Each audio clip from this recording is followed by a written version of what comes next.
Hey everyone, welcome to another video. In this video I want to talk about some eyeshadow palettes that I'm glad I didn't buy in 2021 so far. So these are eyeshadow palettes that were released this year. I kind of thought about it but then ended up deciding not to get them, and I think it was a good decision. So let's get right into this video and let's chat about some eyeshadow palettes. So if you haven't been here before, my name is Marley and I love making YouTube videos about makeup and beauty. I love doing looks, swatches, reviews, will I buy it videos, all those kinds of things. So if that sounds good to you, then don't forget to subscribe.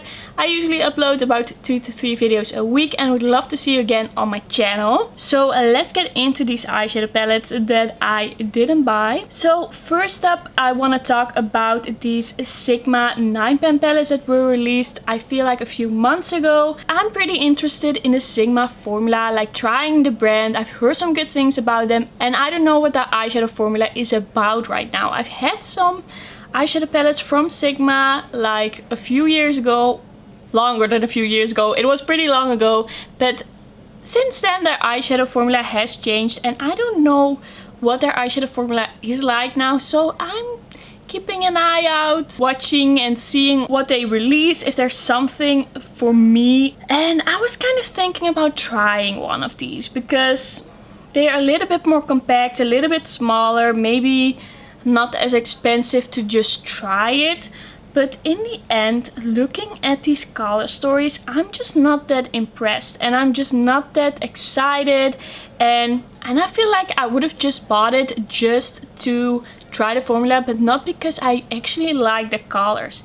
I don't think at this point, without knowing about the formula, it's worth it to buy colors that I'm not that excited about. There's like one eyeshadow palette here, like the more cool toned rosy one, that I would be kind of interested in, but still, even though those are colors I sometimes go for, I wouldn't mind using. The color story just doesn't excite me, and I feel like I just need a little bit more for me to try the brand, and this just wasn't enough. Of course there's a chance that I would have bought it and that I would have liked the formula so much that I would be like, this is worth it, but as long as I don't know, maybe I shouldn't do it and just wait and see if there's gonna be something that's really gonna pull me in color story wise, and then I can always go back and see if there's anything that I still want in that formula. If I try a formula and I find out that it's like my favorite ever,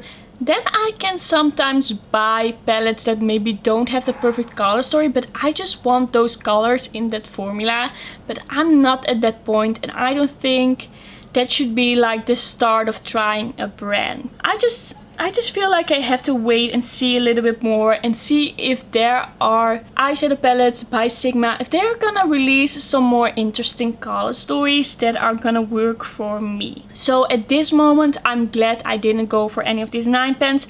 I also didn't really love the look and the packaging. I guess it's nice that they have like the see-through front, because then you can see which of the 6 you're like picking out of your drawer, but it's not that pretty. I don't really like the packaging on these. I don't think it's gonna happen very soon, like in the near future, that I'm gonna spend this money on an eyeshadow palette. Like $130 is so much money, and when you have a big collection, you're not gonna go through these shadows. So even though you get more product, you don't need that. There's no reason for you to have that much product, and especially not in shades like these that you're not gonna use every day. When I look at it, I'm just like, there are some pretty shades in here, sure, that I would like to use, that are looking quite nice, but there are also some shades in here that I wouldn't use. Also, it just looks a little bit jumbled, and it's just such a big expensive palette. I don't need that in my life. If this were a lot smaller, if it were a lot more cheap, then I would consider buying these colors, because I do like wearing bright eyeshadow from time to time. I do, but I just don't think it's worth it to buy them in this format for this price. So this is one I didn't really consider it. I didn't really think about it. I wasn't like, oh, maybe I should buy it. But I feel like these are colors that I would have bought in another format. So I still liked it. I still kind of liked it, but I already knew I couldn't buy it, so I never really considered it. Do you understand what I mean? So it's like I can't let myself like this. My brain can't go there. So I've seen some really pretty looks with this that I would have liked to do, but it's just not worth it to me. Next up we have the Colourpop Limoncello eyeshadow palette. This looks really cute and the packaging is just so nice. Like, I love the vibe it has, kind of like those, it's almost like a watercolor towel or something like that, and like the blue and the cream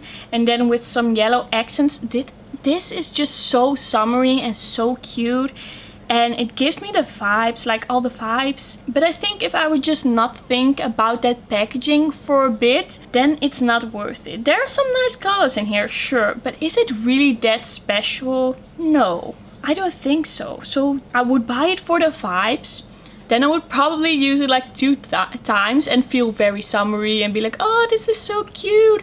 And then it would end up in my drawer and I would never use it. I shouldn't buy makeup just for the packaging. I love packaging and I love it when my makeup has cute packaging. I just can't help it. I just love cute things. I love colors, I love flowers, I love patterns, all those kinds of things. But if I buy things just for that, it never works out. I never really use it. I just forget about it. I'm not the kind of person that's gonna take an eyeshadow palette out of my drawer and just look at it. I just forget about it. So it would not be worth it. Even though looking at it now and probably looking at it the first few times I use it, I would be like, oh, it's so cute. It's just not worth it because the color story is just a little bit too neutral with a few pops. In the end, if you just take away those pops, it's kind of nothing special. It's just neutral. Although I'm looking for a really pale yellow, but then I would buy a whole...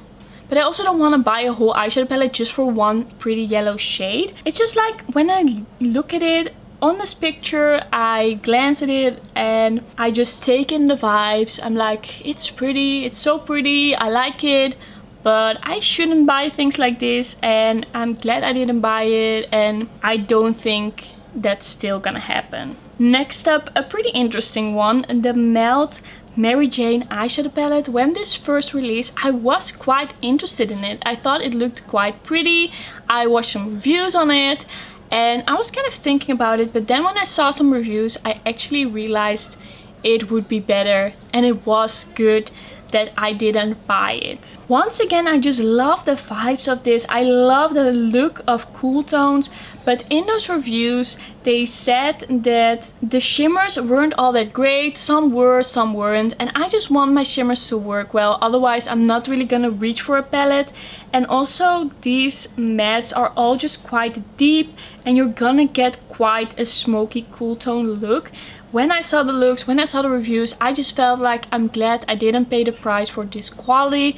Some quite liked it, some didn't like it at all. And I think the chance of me not liking this is just too big. It's just, the risk is too great. And if people are telling me that the shimmers are kind of crumbly, I'm not gonna like that.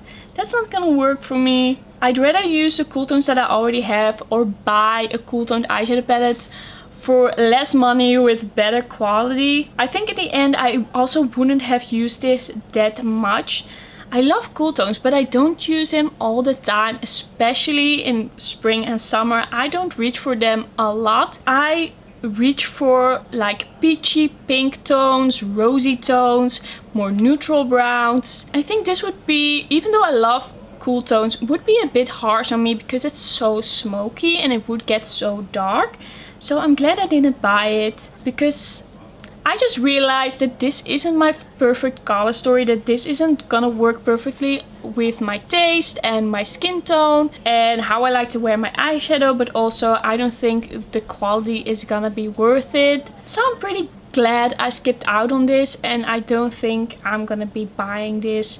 the reviews were just there were just too many reviews of people that weren't that excited about this. Okay, so this eyeshadow palette is another one where I saw the packaging and I was like, that's so cute. I hope I'm gonna love the color story. This is a Viseart Soleil La Plage eyeshadow palette. When they sneak peeked this, I was just so into it. I was like, that's so cute. But when I saw the color story, I kind of didn't like it. I sort of tried to convince myself, and then I realized that it's just the same as what happened with the Limoncello collection and the eyeshadow palette. We just have a neutral eyeshadow palette with a few pops of color, and if you don't look at those, if you kind of like cover them up in your mind, then not much is left, and then you're just gonna buy a quite generic, boring palette for the vibe that you get when you look at it because of the packaging. That's not a good idea. So I kind of tried to convince myself. I gave it a shot in my mind. Would I use it? Would I like it? Would this add anything to my life? But actually I already knew that this wasn't gonna work for me. This isn't exciting enough. This color story I'm not gonna grab for if I have it. And I would just look at this packaging once if I got it and then never pay any attention to it again. There just has to be a certain balance with the packaging and the color story. It just both has to be exciting enough for me. Well, the packaging can be quite boring, but it still has to be kind of nice. I don't want to hate the packaging. Sometimes I don't buy eyeshadow palettes that I love the color story of purely because I hate the packaging. That also happens, but this would just not be worth it to me. This just, okay, it gives me the vibes, but I wouldn't use it, and then it's just too much money to spend on something like that that you're not gonna use. So I'm glad I didn't buy it, but I did consider it for a little bit. Then another palette that I did consider, and I was like weighing the pros and the cons. Would I use it? Could I do a review? This is the Kaleidos Flower Punk collection.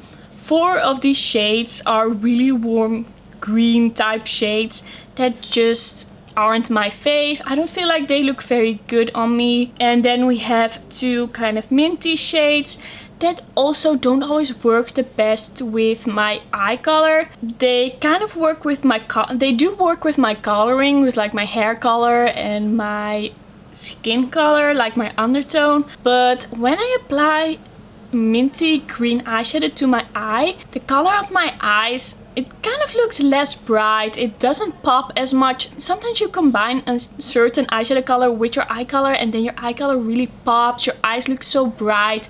That doesn't happen with the mint because it's kind of like the same color as my eyes, because my eyes are kind of like a cool toned green, greenish blue. So then it's too similar and it doesn't really work. So then there are like 3 shades that I would really like to use, and that's just not enough. But I did see some cute looks with this eyeshadow palette. I did see some pretty nice reviews. I did think the shimmers looked really nice in those reviews. I was like, I would like the quality. Couldn't I make it work? Couldn't I just buy it? But if I bought it, I think I would have just bought it to just have another Kaleidos eyeshadow palette, mainly just for the brand and then just for the few shades that I would want. But it wouldn't be worth it to me. I just don't think this just wouldn't work for my taste. There are just so many shades in here that I wouldn't use. It just wouldn't work. But sometimes when I see really good reviews, really pretty looks, and if I see that certain colors look really pretty on certain people, I'm like, maybe I can also make it work. But sometimes something looks really good on someone else, and then if you do the same thing, it just looks different because you're different. So yeah, I ended up not buying this one, but I was pretty close. I was getting there. I was kind of convincing myself, but I think it's better that I wait for the next release. Last up is a pretty new release by Natasha Denona. Yes, another Natasha Denona eyeshadow palette. This is a Zendo palette. I made a whole video about my thoughts about Natasha Denona as a brand after this release, where I kind of talk about the downsides of being a really hyped up brand. I will link it down below. I thought it was a pretty interesting video. But when I knew this was coming, when they showed like the outer packaging, I was like, I really want it. I'm so excited. This is gonna be so good. Then I saw the inside and for a second I was like, I want it. Then after a few minutes I kind of like cooled down. I thought about it and I realized that this isn't really such a color story for me. We have a lot of warm tones that don't look that special to me. They look kind of like generic warm tones and nothing really that warrants paying this price. And then we have some cool tones, but they are kind of like toned down. They aren't that bright, and when I go for a teal, I like it to look a little bit like fresh and bright. And I don't think that these cool tones would eventually give me what I would want. So thinking about it a little bit longer, I was like, this is not gonna be for me. This is not gonna be my color story, my eyeshadow palette. Then I also saw some reviews and some people really weren't that excited about it. And I thought that some of the shimmers kind of looked a bit more dry, a bit more flat, not that interesting. And I just love shimmers and I just want my shimmers in my eyeshadow palettes to work well, and if they don't, I'm not gonna be as into that eyeshadow palette. Like, I can live with mattes that are a little bit like on the okay side, but then if there are really good shimmers, I can still really like an eyeshadow palette. But if the mattes are very good but the shimmers are like okay, I don't really like them, probably I'm not really gonna reach for that eyeshadow palette. So I was really excited about this eyeshadow palette, really excited about this for like the few hours before they said they were gonna reveal it, and then 5 minutes after the reveal, and then I realized, what am I doing? Why am I so excited? This is not a color story for me. This is not an eyeshadow palette for me. I just also don't really love really cool tones with really warm tones in a palette that you can't really combine. I just don't feel like this color story really works and that I would feel really inspired by it. Like, I would do, like if I had it, I would do some more cool tone greeny blue looks, and then I would do some more like warm reddish peachy looks, but I wouldn't really combine them. And then why would I buy this palette? Then I'd rather just use the warm tones that I already have and use the cool tones that I already have that I really like. So yeah, I'm really glad in the end that I didn't buy it because of the color story, but also just because of the reviews that I saw that made me feel like I'm glad. I don't think this would be like the quality I would be really into. So that was everything for today's video. Let me know in the comments, what are eyeshadow palettes that you almost bought in 2021 but you are glad that you didn't? I would love to hear from you. Thank you so much for watching. Don't forget to like this video if you liked it, and don't forget to subscribe, and then I will see you in my next one. Bye bye!